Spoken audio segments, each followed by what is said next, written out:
সুপ্রভাত বন্ধুরা, সবাই কেমন আছেন? আশা করি ভালো আছেন। আমিও ভালো আছি। আমার এই ভিডিওটা শুরু থেকে শেষ পর্যন্ত দেখতে থাকুন, আশা করি ভালো লাগবে। কড়াইটা গরম হয়ে গেছে, আমি ওর মধ্যে তেল দিয়ে দিয়েছি। তেলটা ভালো করে নেড়ে চেড়ে নিয়ে নুন হলুদ মেখে রাখা ইলিশ মাছের মাথাটা আমি লাল করে ভেজে নেব। ইলিশ মাছের মাথাটা ভেজে নিচ্ছি। তার মধ্যে একটা সবজি দেখুন, এই সবজিটা আপনারা কে কী নামে চেনেন আমাকে কমেন্ট করে জানাবেন। আমরা এটাকে চিচিঙ্গা বলে থাকি। এটার উপরে পাতলা একটা খোসা থাকে, সেটাকে ভালো করে চেঁচে নিয়ে আমি পাতলা পাতলা করে স্লাইস করে কেটে নিয়েছি।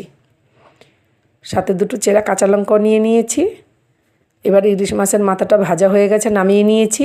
ওই তেলেই আমি দিয়ে দিলাম কালো জিরে, শুকনো লঙ্কা আর চেরা কাঁচা লঙ্কা দিয়ে ভালো করে একটু নেড়ে নেব। নেড়ে নিয়ে ওই কেটে রাখা চিচিঙ্গাটা আমি দিয়ে দিচ্ছি। চিচিঙ্গাটা দিয়ে ভালো করে আমি মিশিয়ে নেব। ভালো করে নেড়ে চেড়ে মিশিয়ে নিচ্ছি। এটা খেতে খুব সুন্দর হয় বন্ধুরা, যারা খেয়েছেন তারা অবশ্যই জানেন এই জিনিসটা খেতে কেমন ভালো লাগে। এবার আমি পরিমাণ মতো লবণ আর হলুদ দিয়ে দিলাম, দিয়ে ভালো করে লবণ আর হলুদটা সুন্দর করে মিশিয়ে নেব। লবণ হলুদটা ভালো করে মিশিয়ে নিচ্ছি। এই যে এই চিচিঙ্গাটা ইলিশ মাছের মাথা দিয়ে বলুন, তারপরে চিংড়ি মাছ দিয়ে বলুন, আবার অনেকে শুটকি মাছ দিয়েও খায়, অনেক রকমভাবেই খাওয়া যায়। কালো জিরে ফোড়ন দিয়ে নিরামিষ রান্না করেও খাওয়া যায়, প্লাস মাছের ঝোলেও খাওয়া যায়। খুব ভালো লাগে। যারা খেয়েছেন তারা অবশ্যই জানেন যে এটা খেতে কেমন লাগে। দেখুন চিচিঙ্গাটা ঢেকে দিয়েছিলাম, ঢাকনাটা সরিয়েছি, দেখুন সামান্য জল বেরিয়ে এসছে। এটা আমার আরেকটু সেদ্ধ হবে, এখনও হয়নি ভালো করে।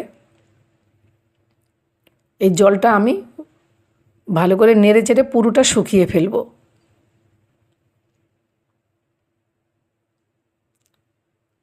ভালো করে নেড়ে নিয়েছি, আবারও একটু ঢেকে দেব।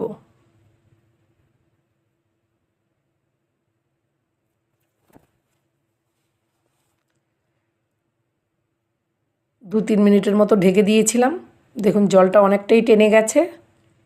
এবার আমি ভালো করে নেড়ে নিচ্ছি। এবার পুরোটাই মজে গেছে। এবার খুন্তির সাহায্যে আমার এরকম করে একটু চেপে চেপে নেব। খুব সুন্দর স্মুথলি নরম হয়ে গেছে। এবার ভেজে রাখা ইলিশ মাছের মাথাটাও দিয়ে দিয়েছি, দিয়ে ভালো করে একটু মিশিয়ে নেব।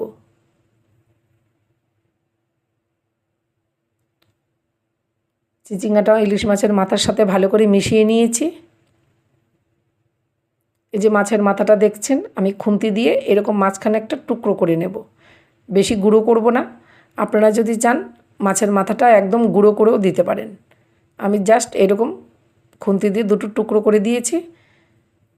বেশি গুঁড়ো করলে খুব কাটা কাটা লাগবে।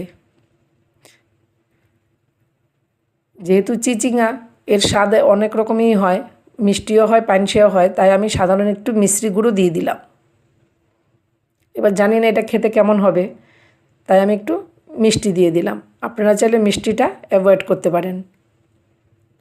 ইলিশ মাছের মাথা দিয়ে আমার এই চিচিঙ্গাটা খুব সুন্দর হয়ে গেছে। দেখুন চিচিঙ্গা থেকে তেলটা আলাদা হয়ে যাচ্ছে, বোঝাই যাচ্ছে যে চিচিঙ্গা থেকে তেলটা আলাদা হয়ে গেছে, তার মানে আমার এটা হয়ে গেছে। এবার আমি একটা পাত্রে নামিয়ে নিচ্ছি। আমার এই চিচিঙ্গার ইলিশ মাছের মাথা দিয়ে রেসিপিটা আপনাদের কেমন লাগলো কমেন্ট করে জানাবেন। যদি ভালো লেগে থাকে প্লিজ লাইক কমেন্ট শেয়ার করে দেবেন। আমি আবার এরকম নতুন নতুন রেসিপি নিয়ে আপনাদের কাছে চলে আসব। আপনারা ভালো থাকবেন, সুস্থ থাকবেন। টাটা।